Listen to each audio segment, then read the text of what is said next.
Hey there, Tom. How you doing? Not bad, man. Good to see you again. How's things? Yeah, not too bad, mate. Not too bad. So we're here today in your beautiful bar below stairs. Yep. Can you tell me a little bit about the place? Yeah, so boring stuff. We started tail end of 2017, so we've been around for about 5 years. And everything we kind of do, it's all centered around telling a story with the drinks. So it's very concept-led. Each of the drinks is trying to kind of capture a particular place or a moment. So that gives us a chance to do lots of really cool, really interesting stuff behind the bar, but it means that if the guests can kind of get that story, get that moment, then the drink won't scare them, you know? They'll understand how it kind of comes together in the end. So give us an example of how this works. So one that we've had on and off pretty much since we opened, and is actually going to be on our next menu, is the primary education.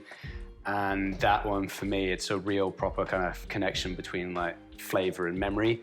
The drink itself is inspired by like a warming, fortifying bowl of porridge in the morning. So you've got like an oat infusion, you've got a fat wash in there, a couple of different interesting sort of sweeteners. But to me, every time I taste it, I'm instantly in my nana's kitchen making flapjacks, you know. It's a properly encapsulates that moment.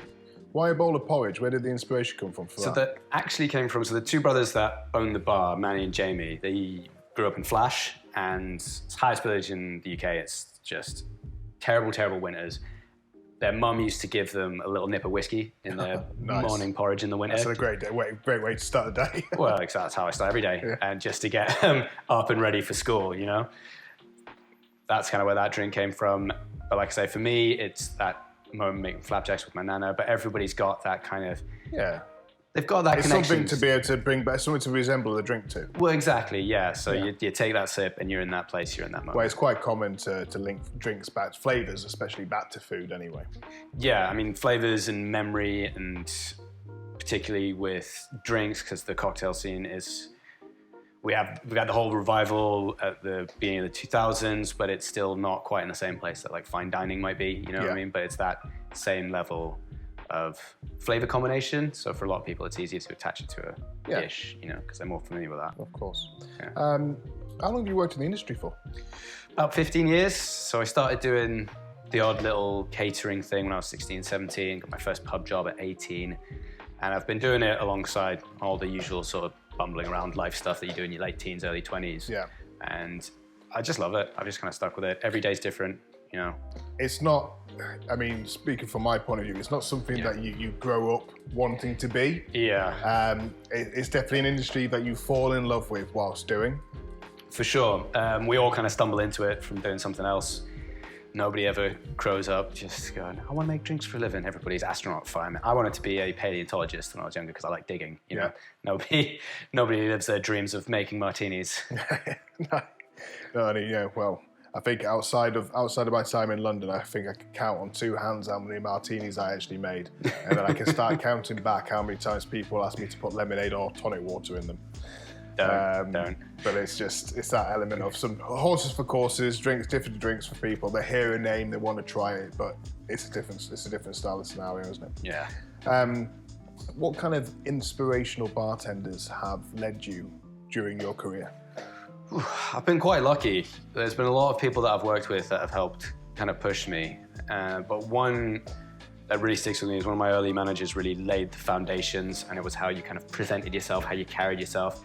Every single action you kind of do from start to finish of making a drink is important, and that whole process really laid the foundations for a lot of what I went on to do technique-wise, but also what I do in the rest of my life. Foundations are hugely important, and right now the guys that I work with, Manny, one of the owners, and Dan, whose CV is basically a greatest hits of Leeds bars. We all have these different approaches. So every day's a school day. You're always learning something. So I do feel quite lucky in that sense. But that's what works within a good team. You need to be different people. You need different experience. You need different styles because you need to be able to challenge each other. And if you're all the same, it's mundane. It's the same stuff all the time. There's nothing pushing menus, nothing pushing creativity. Yeah, for sure. Which bar was it that your manager you talked about before? So it was at Baby's, actually. And Taras, I'm not even going to try to pronounce his last name, mostly because I can't remember it. But yeah, so that was 5, 6 years ago? Yeah. A while back. We'll put it that way, a while back. Nice. Sure. Cool. And where do you tend to go out when you go drinking? So when I drink, I like to, like everybody else, bars are kind of your social life, but you're talking with a person across the way. So I like to go see my friends, people I haven't seen in a while. I used to live around the corner from Maven's. That was my local for a long time. Nice, That's great bar. still got a place in my heart. We get a lot of comparisons to Maven. We're downstairs, they're upstairs. It's a similar sort of vibe. I also really love the Domino. They're open a little bit later than us. They've always got live music on. It's such a cool space in there. Really great team, really great cocktails. Classic speakeasy style, through the barber shop, down into this cool 100%. little jazz club, cocktail bar. Well, yeah, 100%. When I first moved up to Leeds, it was a nightclub, but it was just sort of shut in. And so when it first time opened, I just thought, why has this barbershop got such a big basement? But that's, if I'm doing cocktails, it's one of them too. Yeah. I wouldn't say I'm a beer nerd, but I do like my beers. And North Bar, obviously Leeds staple. I think every bartender likes a beer now. Well, yeah, it's that classic thing of Michelin-starred chefs go home and eat pot noodle. Cocktail bartenders, they want a pint. Exactly. Easy peasy. But I'll go to North Bar or I'll go to Brownhill & Co. They have a very similar style of service to us, but on the beer side of things, it's super well kept, really great menu. Nice. I've not been there. I'll give them a go. Definitely, man. If you got time. Love a good beer. Yeah. A nice little chaser, perhaps. just a little one. Just a little one, So during your career, what has been your favourite creation to make? So there's one on the menu at the minute that I really love, just because it's a lot of our drinks start from sort of stupid conversations or out there flavour pairings. And this one's actually kind of centered around a melon, prosciutto and burrata dish that I had once. Nice. And so the drink is like, it's savory and fresh, but it just kind of kept going. It's like 8 ingredients. It's a savory gin base. You've got grapefruit, you've got sherry, you've got tomato in there. And then just to crown everything, just a little, like 4 drops of Midori. Right. It really wound everybody up at the dev meeting because it was just 9 ingredients. This was going to be a mess. And then it just comes out this like fresh savoriness. I'm a big fan of zero waste as well. And so all the kind of byproducts from producing the homemades for that go into the garnish. So it's a really kind of closed loop. Really dumb drink on paper, but just works really well. And How do you, do you use a dehydrator? Do you create like oleosaccharums? Do you do stuff like that? Yeah, so we do a lot of that stuff to kind of prolong the shelf life, get the most out of things. I mean, citrus is the big one that everybody goes to. So for us, we make sure we use every single bit of it. But for that particular drink, it's the cherry tomatoes that go into it. We strain it through some coffee vapor, so it's basically clarified. But we season the pulp with a little bit of salt and basil. Nice. On a little bit of crostini. Just goes with the fresh and savory vibe of the drink, so you get like a little snack to kind of pair it with.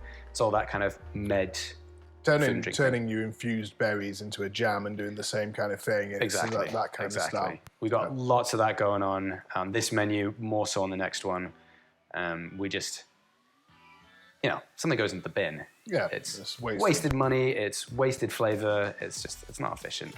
I've seen all sorts before, from using eggshells to be able to recreate something and everything else.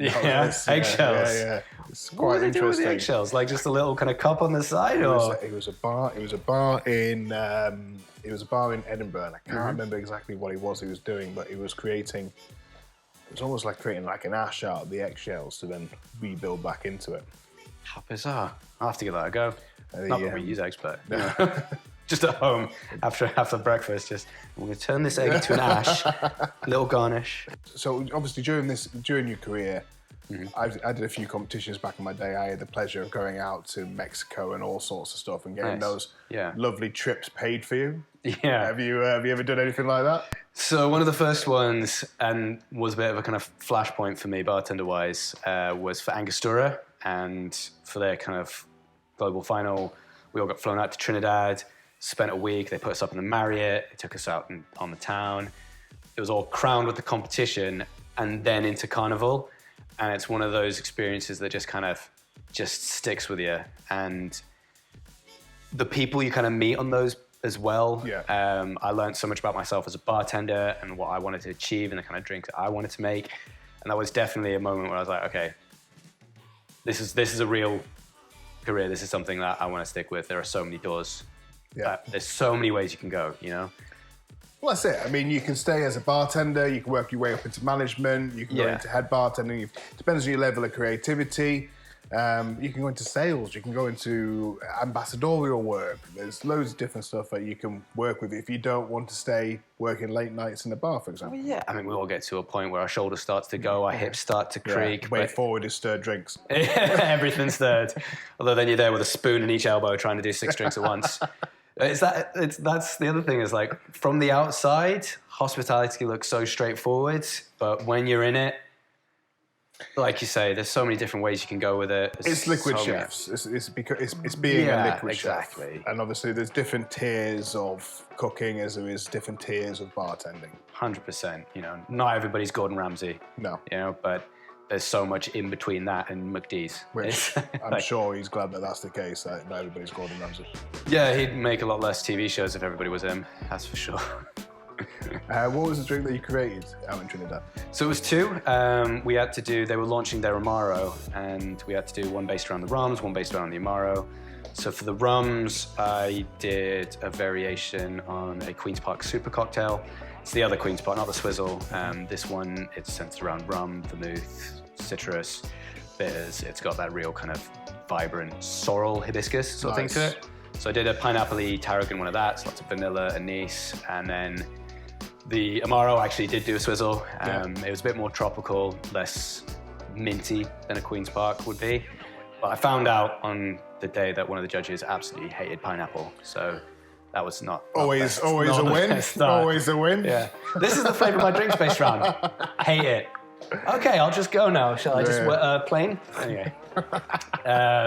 So I didn't win Angostura, but it was still a really amazing experience. Nice, good, happy days. Yeah, for sure. All right, mate. Well, talking about creations, do you fancy making a drink? Yeah, let's do it. Let's go for it. Sweet, let's go. All right. So then, mate, what are we drinking? Thinking Gimlet, thinking stick classic. You know, we're changing the menu up at the minute, so if we do anything off that, it'll be gone by the time this goes out. Yeah. And this way we can kind of showcase some of the other stuff we do that we don't necessarily scream and shout about, but I think it's really cool, you know? And one of those things is actually the way we kind of treat our citrus when it comes in. Rather than doing fresh juice or getting that like stuff brought in, we actually use a concentrate. It's a technique that was developed by a bar in America. It's called super juice. And essentially instead of, you know, like with an oleo saccharum, you use sugar to pull the oils out of the zest. So you use acid powders for that instead.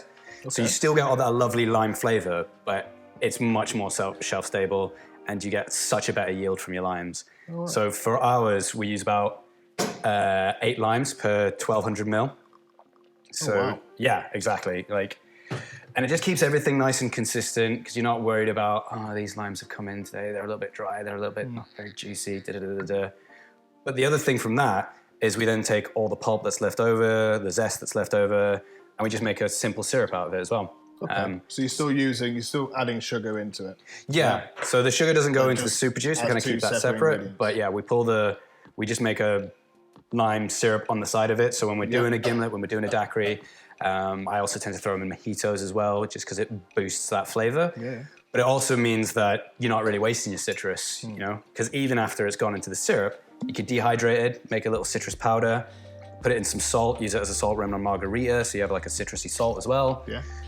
It's all about stopping things from going into the bin, you know? Yeah. So you're doing that, so you're creating this as 2 separate parts instead of using something classically like roses, lime cordial. Exactly, and in talking about the kind of traditional, the historic one, the roses that we get now is not the roses they would have used back then. Yeah. So there is that whole, especially with a gimlet, a little bit controversial, the whole kind of debate surrounding it.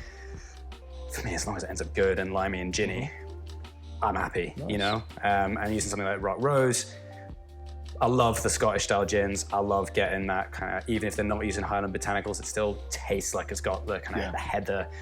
And it comes from such a beautiful part of Scotland. I'm just trying to get, you know, a little cheeky little trip up to Dunnet Bay, out on the west coast. I have a lovely time. It's beautiful. Hey, I went to, not quite that high up, but I went to the Highlands for my stag do, just in Pitlochry. Oh my God, it's glorious. I was hanging on buckfast and whiskey, but it was a nice view to wake up to and just, you know. These are cool, mate. Yeah, so that's another kind of thing I wanted to show off. Basically, all the coasters we make, 100% recycled, 100% recyclable as well. It's all old menus, receipts, citrus pith. Anything that we get pulped, we pulp it, just carve little coasters, goes in dehydrator for a couple hours. Again, we don't like things going into the bin because that's, when it comes to produce, that's flavor lost, that's money lost. Bed naps are the biggest what it costs. Honestly, honestly, when I go to a bar now and they're still doing the whole bev nap down, it's just like, that's going in the bin afterwards. That's going in the bin afterwards. More used to wiping down your bar top than actually serving a drink. Yeah. It's not necessarily something that's part of the USP, but it's something that we believe is something you should do. The sustainability aspects, all that kind of stuff. So we don't scream and shout about it, but like I say, I think it's something really cool, you know? So you're shaking this drink. I'll do the talking bit after the shaking bit, you know. I feel like I'm ruining the microphone as it is. Yeah, sometimes I'll stir it, sometimes I'll shake it. It's just a different textural thing. Day like today, we're sort of mid-afternoon, wanted something a bit brighter, a bit bubblier. If you wanted that kind of richer texture, I'd stir it down. Just slow it down a little bit, not so much aeration. So you're kind of moving more into like a gin daiquiri rather than that martini side. Yeah, pretty much. I mean, this is how I make my daiquiris as well, just kind of put the rum in instead of the gin. But it's the difference for me, like I say, with a Gimlet in particular, it's a textural thing. It's one of those drinks that it works stirred, it works shaken. It just depends on what sort of mood you're in. So if it was after a shift, I might have one stirred down just so I can chill out a little bit. But if it's, you know, try not to give myself the big one. I'm trying to be generous. Trying to be generous. These are beautiful glasses. Are these Nicanoras? Yeah. So it's an Italian brand, the Rocco Bormiolis, I want to say. But they're that right. I mean, they're just beautiful, aren't they? They're stunning. Super elegant. Glasses. Especially when you're not putting a garnish in something, because one of the other benefits of super juice, because you're using all that lime oil, hugely aromatic. Yeah. So I don't think you really need to add anything to this. You still get that lovely citrusy aroma. Still get it on the nose. I mean, yeah, that's, you know, peeling limes. That's the smell of my prep shifts.